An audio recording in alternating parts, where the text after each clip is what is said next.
అది భూమిపై ఉన్న అత్యంత రహస్యభరితమైన ఖండం. అక్కడ అడుగు పెడితే శరీరం మైకంలోకి వెళ్తుంది. చేతులు కాళ్ళు కరిగిపోతున్నట్టు అనిపిస్తాయి.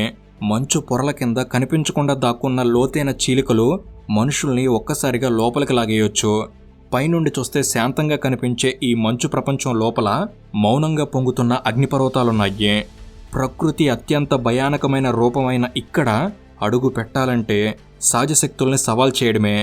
ఇదంతా ఎక్కడ అనుకుంటున్నారా? అదే భూమిపై ఉండే అసలైన జీవితం లేని అజ్ఞాత ప్రపంచమైన అంటార్కిటికా ఖండం. ఎన్నో శతాబ్దాలుగా మంచుతో కప్పబడి ఎవరో అడుగుపెట్టని ఈ భూమి చివరికి మనిషి కంటపడింది.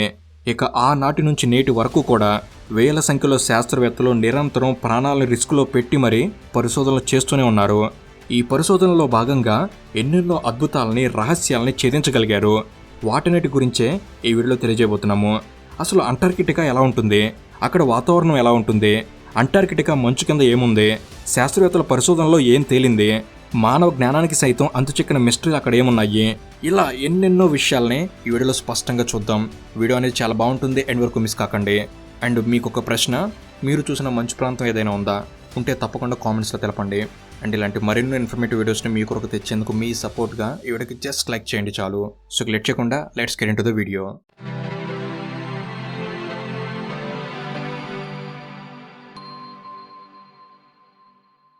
అది 1820.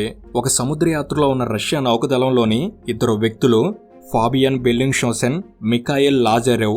ఈ ఇద్దరు 1820 జనవరి 27న పూర్తిగా మంచుతో ఉన్న ఒక భూభాగాన్ని మొదటిసారిగా కనిపెట్టారు. అదే అంటార్కిటికా ఖండం.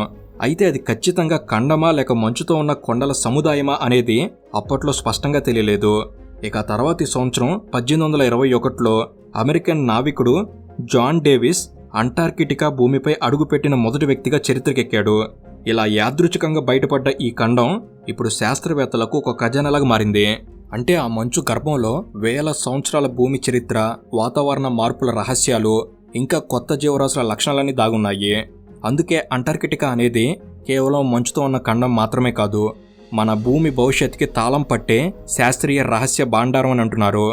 అంటార్కిటికా అనేది ఈ భూమి మీదనే అతి చల్లగా ఉండే ఖండం. భూమి మీద ఉన్న మంచులో 70% మంచు ఇక్కడే ఉంది. ఇక్కడ వింటర్లో టెంపరేచర్ -60 నుండి -80 వరకు ఉంటుంది. అదే సమ్మర్లో అయితే చాలా చోట్ల 0°C కంటే తక్కువ టెంపరేచర్ ఉంటుంది. అంతేకాకుండా ఇక్కడ తరచూ మంచు తుఫాన్లు గంటకి 300 కిలోమీటర్ల వేగంతో గాలులు వీస్తూ ఉంటాయి. ఇక చాలా ప్లేసెస్లో వర్షం పడదు, కానీ ప్రతి చోట మంచు మాత్రం ఉంటుంది. అలానే నీరు, ఆహారం, వైద్యం ఏది సరిగ్గా ఇక్కడ దొరకదు. అలాగే కొన్ని నెలలు సూర్యుడు సైతం పూర్తిగా కనిపించడు. అలానే సమ్మర్లో కొన్ని నెలలు అసలు సన్సెట్ అనేది ఉండదు. ఆ సమయాల్లో ఇక్కడ పగలు రాత్రి అని తేడా కూడా ఉండదు.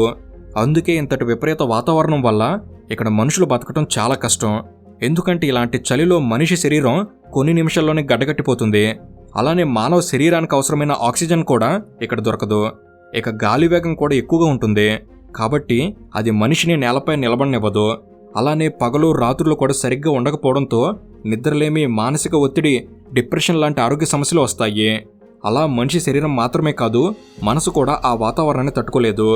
అయితే మనిషి తట్టుకోలేని వాతావరణం ఉన్న ఈ అంటార్కిటికాలో పరిశోధనల కోసం శాస్త్రవేత్తలు ఎంతో కృషి చేస్తున్నారు. ప్రస్తుతం అంటార్కిటికాలో 30కి పైగా దేశాలు 70కి పైగా రీసెర్చ్ సెంటర్స్ను నడుపుతున్నాయి. అలా ఆ రీసెర్చ్ స్టేషన్లో పనిచేయడానికి అన్ని దేశాల శాస్త్రవేత్తలు, ఇంజనీర్లు, వైద్యులు, అలానే సహాయక సిబ్బంది ఉంటారు. అయితే అక్టోబర్ నుండి ఫిబ్రవరి వరకు వాతావరణం కొంచెం అనుకూలంగా ఉంటుంది. కాబట్టి అప్పుడు అక్కడ సుమారుగా 3000 నుంచి 4000 వరకు శాస్త్రవేత్తలు ఉంటారు. కానీ మార్చి నుండి సెప్టెంబర్ వరకు అక్కడ టెంపరేచర్ -80°C వరకు పడిపోవడంతో ఆ ప్రమాదకర పరిస్థితుల వల్ల 1000 మంది మాత్రమే అక్కడ ఉంటారు. మానవాళి బ్రతకలేని వాతావరణంలో సైంటిస్టులు ఉండడం కోసం స్మార్ట్ క్యాంపులు ఉంటాయి. అలానే ఇంకా వెచ్చగా ఉండటం కోసం స్పెషల్ క్లాత్లు, బూట్స్, హీటెడ్ గ్లోవ్స్, అలానే ఆక్సిజన్ మాస్కులు కూడా వాడతారు. ఇంకా శరీరం వెచ్చగా ఉండటం కోసం అధిక శక్తి అవసరం కాబట్టి వాళ్ళు రోజుకి కనీసం 3000 నుంచి 5000 క్యాలరీల ఫుడ్ తీసుకోవాలి. అయితే అంటార్కిటికాలో ఫ్రెష్ ఫుడ్ దొరకదు. కాబట్టి ఎక్కువ క్యాలరీలతో ఉన్న డీహైడ్రేటెడ్ ఫుడ్ని తీసుకెళ్తారు.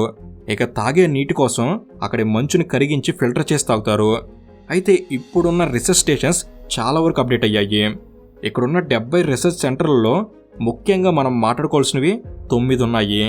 అవేంటంటే, నెంబర్ 1, 1955లో America McMurdo station start చేసింది. ఇది క్లైమేట్ చేంజెస్ని అలానే జియోలాజికల్ ట్రాన్స్ఫర్మేషన్స్ గురించి ఎన్నో విషయాలు బయటపెట్టింది. ఇక నెంబర్ 2, 1975లో బ్రిటన్ రొథెరా స్టేషన్ స్థాపించింది.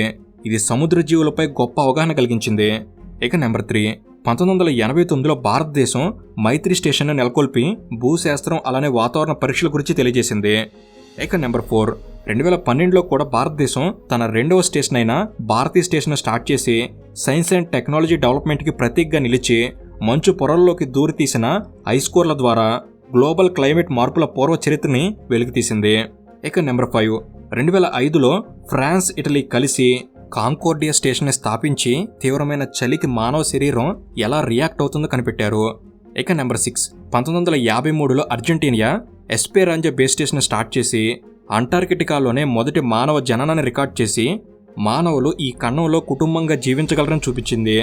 ఇక నెంబర్ 7, 1985లో చైనా గ్రేట్ వాల్ స్టేషన్ని స్టార్ట్ చేసి ఆస్ట్రానమీ, సోలార్ రేడియేషన్ గురించిన ఎన్నో విషయాల్ని స్టడీ చేసి తెలిపింది.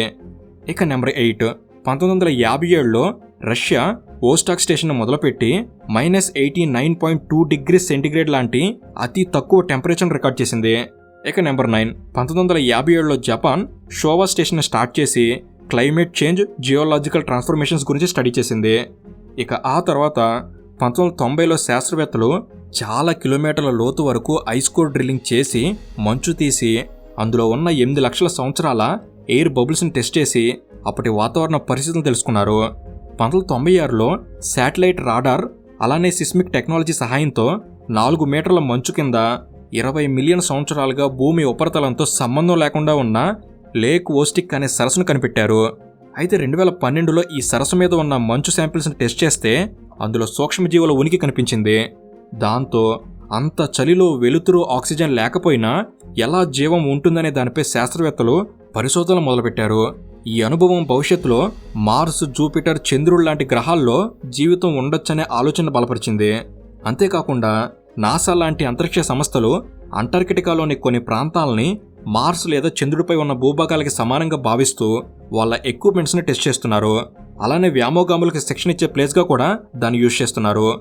అయితే అంటార్కిటికా గురించి ఇప్పటి వరకు మనం తెలుసుకున్నదంతా చాలా తక్కువే. ఎందుకంటే ఈ మంచుతో నిండిన ఖండంలో ఎన్నో విచిత్రమైన రహస్యాలు ఇంకా దాగున్నాయి. 2వ ప్రపంచ యుద్ధ సమయంలో జర్మనీ అక్కడ సీక్రెట్గా తన స్థావరాల్ని సెట్ చేసుకుంది అనే ప్రచారం కూడా ఉంది.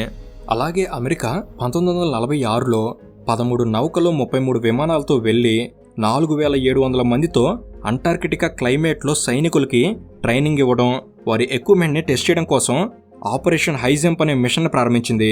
కానీ ఏమైందో తెలియదు, ఒక్కసారిగా ఈ మిషన్ ఆపివేశారు. ఈ మిషన్ని ఆపివేయడం వెనక రహస్యాలు ఏమిటి అనేది ఇప్పటికీ తెలియదు. అలానే అంటార్కిటికాలో బ్లడ్ ఫాల్స్ అనే చోట ఎరుపు నీరు మంచు మీదుగా కారుతుంది. ఇది పూర్వజీవుల రహస్యాలకు సంకేతమని కొందరు నమ్ముతారు.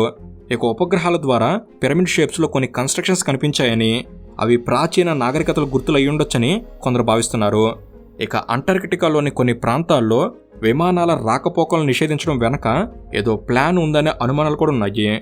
ఇక 1513 నాటికి పిరిరీస్ మ్యాప్లో అంటార్కిటికా ఖండం మంచు లేకుండా ఉండటం చూసిన పరిశోధకులకు అంటార్కిటికా హిమయుగానికి ముందే మనిషికి తెలుసా, అంటార్కిటికా మంచు కింద ప్రాచీన నాగరికత దాగి ఉందా అనే అనుమానాలు తలెత్తాయి. ఇవన్నీ చూస్తుంటే అంటార్కిటికా అనే ఖండం మనకు తెలియని ఎన్నో భయానకమైన రహస్యాల్ని దాచిపెట్టినట్టు అనిపిస్తుంది. ఇక అంటార్కిటికా వాతావరణం ద్వారా శాస్త్రవేత్తలు ఓజోన్ పొరను ఎలా కాపాడుకోవాలో రీసెర్చ్ చేస్తున్నారు. 1980లలో అంటార్కిటికాలోనే మొదటిసారి ఓజోన్కి ఉన్న హోల్ని గుర్తించారు. ఓజోన్ లేయర్ అనేది భూమికి 15 నుండి 50 కిలోమీటర్ల ఎత్తులో ఉండి సూర్యుడి నుండి వచ్చే హార్మ్ఫుల్ యూవీ రేసెస్ని భూమికి చేరకుండా అడ్డుకొని ఆ కిరణాల ద్వారా మానవులకు కలిగే ఎన్నో ఇబ్బందులను కాపాడుతుంది. అయితే ఓజోన్ లేయర్కి హోల్ పడుతున్న విషయం మనందరికీ తెలుసు. ఇక ప్రతి సంవత్సరం శీతాకాలం తర్వాత వసంత ఋతువు స్టార్ట్ అయినప్పుడు అంటార్కిటికా పైనే ఓజోన్ పొరలో పెద్ద రంధ్రం ఏర్పడుతుంది. అంటే ఇది కేవలం అంటార్కిటికా పైన మాత్రమే కాకుండా ప్రపంచవ్యాప్తంగా ఉంటుంది.